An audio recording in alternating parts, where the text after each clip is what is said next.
نوجوانوں میں کہنا یہ چاہتا ہوں، ہماری ولادت پہ ہمارے باپ کو کتنی خوشی ہوتی ہے، ہماری پیدائش پہ کتنی خوشی ہوتی ہے، ہماری ولادت ہوئی، باپ نے میٹھا تقسیم کرایا، لڈو بنائے گئے، پورے معاشرے میں تقسیم کیے گئے، میرا بیٹا پیدا ہوا ہے، میرے گھر کے اندر شہزادہ آیا ہے۔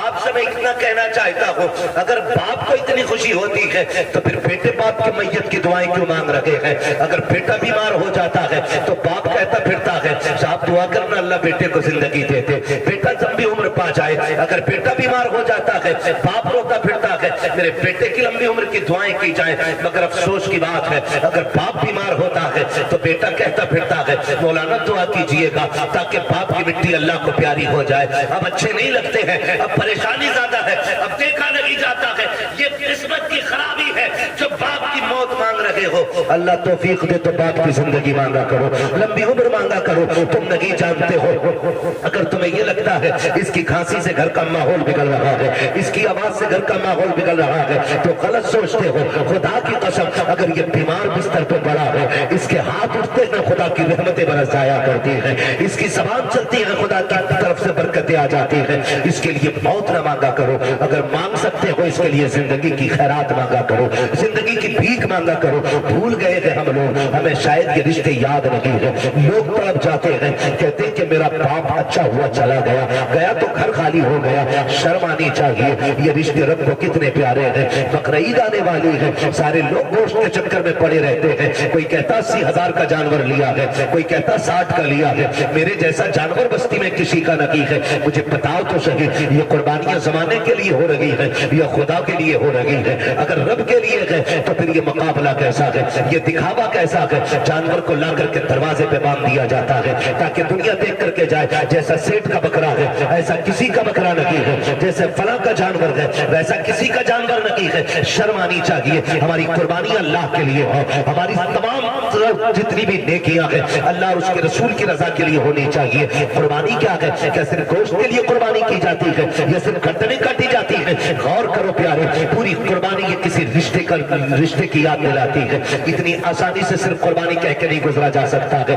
آپ دیکھو تو صحیح تاریخ کا یہ باب پلٹو، لوگ حج کرنے کے لیے جاتے ہیں، صفا مروہ کی صحیح یہ ماں باپ کی اور اولاد کے رشتے کی یاد دہانی ہے۔ آپ دیکھیں زمزم آپ پیئیں گے تب بھی تمہیں ماں اور بیٹے کا رشتہ دکھائی دے گا۔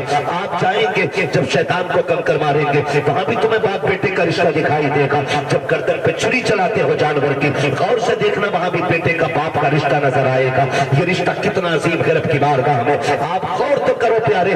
آج ہم یہ سمجھ لیتے ہیں کیا کیا دنیا کے باپ پالتے ہیں، ہمارے باپ نے پالا تو کون سا بڑا کام کر دیا۔ ہم نادان ہیں، غلط کہہ رہے ہیں اس بات کو۔ ان سے پوچھو جن کے پاس باپ کا سایہ نہیں ہے، زمین کتنی تنگ نظر آتی ہے، خوشیاں کتنی محدود ہو جاتی ہیں جب سر سے باپ کا سایہ چلا جاتا ہے۔ خدا کی قسم اگر باپ ہوتا ہے تو پتہ نہیں چلتا جوانی کب آ گئی ہے، اور اگر باپ چلا جاتا ہے تو پھر جوانی مشکل سے میسر ہوا کرتی ہے۔ جس عمر میں بستے اور کتابیں ہونی چاہیے اس عمر میں ہاتھوں میں اوزار آ جاتے ہیں، میکینک بنا دیا جاتا ہے، ہوٹلوں کے برتن آ جایا کرتے ہیں۔ ماں باپ کا نہ ہونا زندگی کو تباہ و برباد کر دیتا ہے۔ اللہ نے ماں باپ جیسی دولت دی ہے، نوجوانوں ان کی عزت کرنا، ان کی خدمت کرنا، جب تک ماں باپ ہوتے ہیں یہ سمجھ لینا خدا کی رحمتیں نازل ہوتی رہتی ہیں۔ میں تاریخ کا یہ باب پلٹنا چاہتا ہوں، آپ تاریخ اٹھا کر کے دیکھیے۔ اللہ کے خلیل حضرت ابراہیم علیہ الصلوۃ والتسلیم، حضرت ابراہیم کی آپ زندگی پڑھیے، آپ نے پوری زندگی رب کی بارگاہ میں امتحانات پیش کیے، کیوں نہ کرتے؟ کیونکہ خلیل ہے اللہ کے،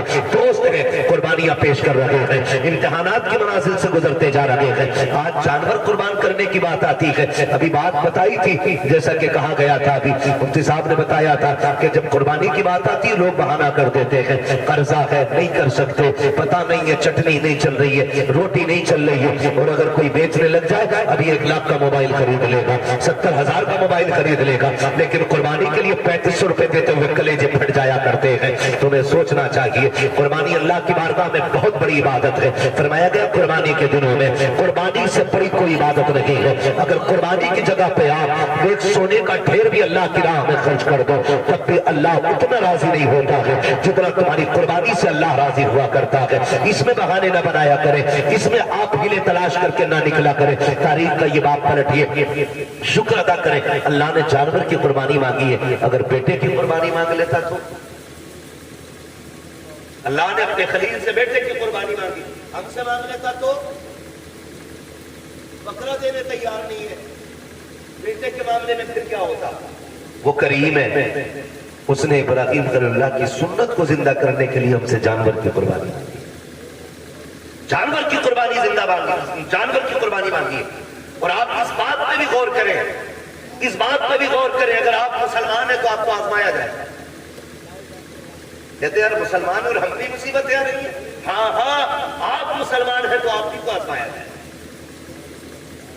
تو کہا تھا کسی نے شہادت گاہ الفت میں قدم رکھنا، لوگ آسان سمجھتے ہیں مسلمان ہونا، جب آپ نے کہا ہے نا لا الہ الا اللہ، تو پھر اب امتحان سے بھی گزرنا پڑے گا، آپ کو امتحان دینا پڑے گا۔ اور آپ بھی نہیں، سب نے امتحانات دیے۔ میرے نبی فرماتے سب سے زیادہ مجھے آزمایا گیا، سب سے بڑے بڑے امتحانات میرے رہے، میرے محبوب کے سب سے بڑے امتحانات رہے۔ لیکن حضور نے امتحانوں میں کیا کیا؟ تاریخ گواہ ہے، کسی نے پتھر مارے، میرے حضور نے بدلے میں پتھر نہیں مارے، کسی نے ستم کیے تو حضور نے بددعا نہیں کی، مکے سے نکالے گئے لیکن حضور نے کبھی بددعا کے لیے ہاتھ نہیں اٹھائے، یہاں تک کہ طائف میں پتھر لگے حضور کے ہاتھ اٹھ گئے۔ حال کیا تھا؟ جوتیاں خون سے بھری ہیں، بدن کپڑے خون سے شرابور ہیں، چہرے سے خون بہ رہا ہے، لیکن ہاتھ اٹھے تو یہی کہا تھا مالک انہیں عذاب نہ دینا، انہیں بخش دے، مالک انہی کی نسل سے دین کے علم بردار پیدا فرما دے۔ یہ ہمارے حوصلے ہیں، یہ ہمارے معاملات ہیں، ذرا سے امتحانات آ جائیں لوگ تو کلیجے پھٹ جاتے ہیں۔ ہم مسلمان ہیں، ہم پہ یہ ستم ہو رہا ہے، ہم مسلمان ہیں، ہم ستائے جا رہے ہیں، کہاں ہے اللہ کی مدد نہیں آتی، کب آئے گی اللہ کی مدد؟ او بھائی امتحان کی گھڑیاں ہیں، ان کو ذرا سنبھل کے پار کرنا ہے۔ جو امتحان میں پار ہو جاتا ہے، امتحان پاس کر جاتا ہے، سمجھ لینا دنیا بھی کامیاب ہے، آخرت بھی کامیاب ہے۔ کیسے کیسے آزمایا جاتا ہے، یہی اللہ کے خلیل ہیں۔ آپ کو کیسے آزمایا گیا؟ جنگل میں رکھا گیا، اللہ کے خلیل نے صبر کیا، پھر کیا کیا گیا؟ لوگوں نے بہت ستایا، پریشان کیا، آپ نے پت توڑے، لوگ دشمنی پہ آمادہ ہو گئے، یہاں تک کہ نار نمرود کو تیار کیا گیا۔ آگ اتنی تیز تھی کہ پرندہ کوئی اوپر سے گزرتا تو وہ گر جایا کرتا تھا اور مر جاتا تھا اس کی تپش سے۔ اللہ اکبر، تاریخ کا یہ باب پلٹتے چلے اور دیکھتے چلے، جب اسی نمرود کی آگ میں ڈالنے کی باری آئی، حضرت جبریل امین نے آ کے کہا تھا ابراہیم رب کے خلیل ہو، میں رب کی بارگاہ تک جاتا ہوں، اگر کوئی ضرورت ہو تو بتائیں۔ آپ منجنیق کے اندر رکھے ہوئے ہیں، یہ نہیں کہا تھا جبریل دیکھو سامنے آگ ہے، میں منجنیق میں ہوں، کہا تھا کہ میں جانتا ہوں، میرا رب بھی جانتا ہے، مجھے کوئی ضرورت نہیں ہے۔ کہا پھر اپنے رب ہی سے کہہ دو، کہا جو سب جانتا ہے اس سے کہنے کی ضرورت کیا ہے، جس میں وہ راضی ہے اس میں میں راضی ہوں، یہ کہہ کے آپ راضی ہو گئے۔ جب نار نمرود میں ڈالا گیا، اللہ نے آگ کو ٹھنڈا ہونے کا حکم دیا، آگ ٹھنڈی اور سلامتی والی ہوئی، آپ نار نمرود میں رکھے، باہر تشریف لے کر کے آئے۔ اس کے بعد پھر آپ حضرت سارہ کے ساتھ اپنا وطن چھوڑ دیتے ہیں، بہت لمبا واقعہ ہے، بادشاہ نے پکڑا، پھر اس کے بعد بدلے میں آپ کو حضرت حاجرہ بھی تحفے میں پیش کی گئی، حضرت حاجرہ سے آپ نے نکاح کیا۔ جب کوئی اولاد نہ تھی، اللہ نے حضرت حاجرہ سے ایک بیٹا عطا فرمایا، جب ایک بیٹا پیدا ہوا، آپ کی محبت زیادہ ہو گئی، فرشتے باتیں کرنے لگے، مالک یہ تیرا خلیل ہے، تیرا دوست ہے، لیکن اپنے بیٹے سے بہت زیادہ پیار کرتا ہے۔ رب نے فرمایا ابراہیم کا جی رب جلیل، کہا بیٹے کو اپنے آپ سے دور کر دو۔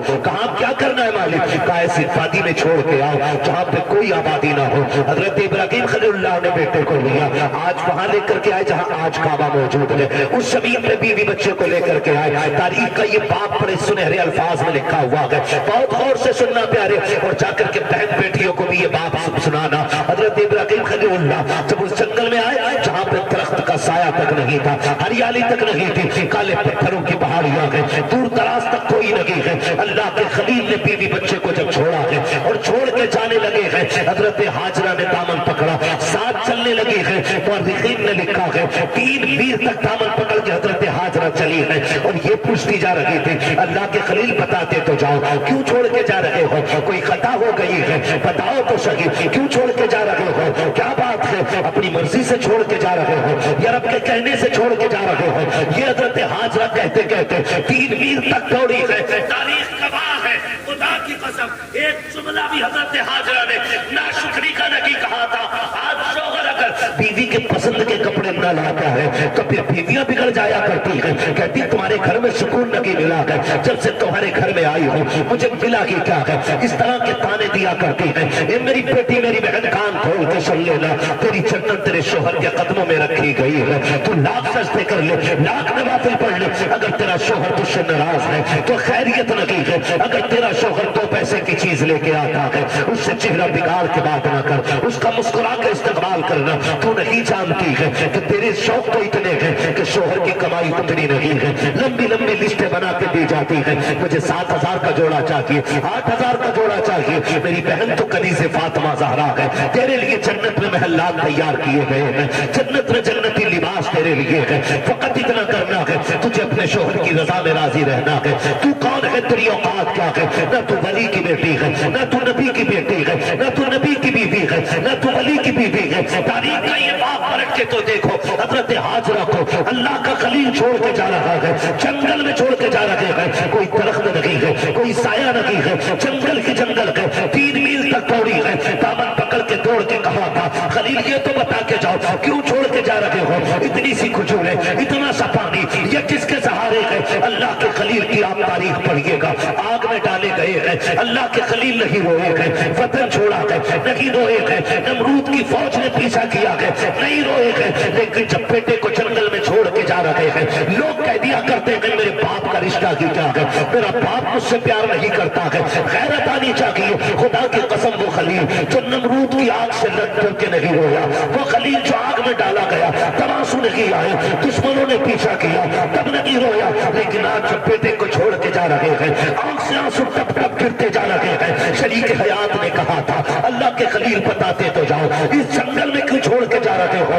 اچھا یہ بتاؤ اپنی مرضی سے چھوڑ رہے ہو یا رب نے حکم دیا کہ اتنا سننا تھا؟ اللہ کے خلیل نے کہا تھا ہاجرہ پیاری زوجہ پتا تو سکے اگر رب نے کسی کو ایسا بیٹا دیا ہو اور وہ بھی کوئی شروع عمر کا نہ ہو، 70 سال کی عمر میں ملا ہو اور یوں ہی نہیں جس کو دعاؤں میں مانگا ہو سجدوں میں رو کے مانگا ہو تب جا کے اسماعیل سا بیٹا ملا ہو، کیا ایسے بیٹے کو کوئی جنگل میں چھوڑ جائے گا، اپنی مرضی سے چھوڑ کے جائے گا؟ کہا ہاجرہ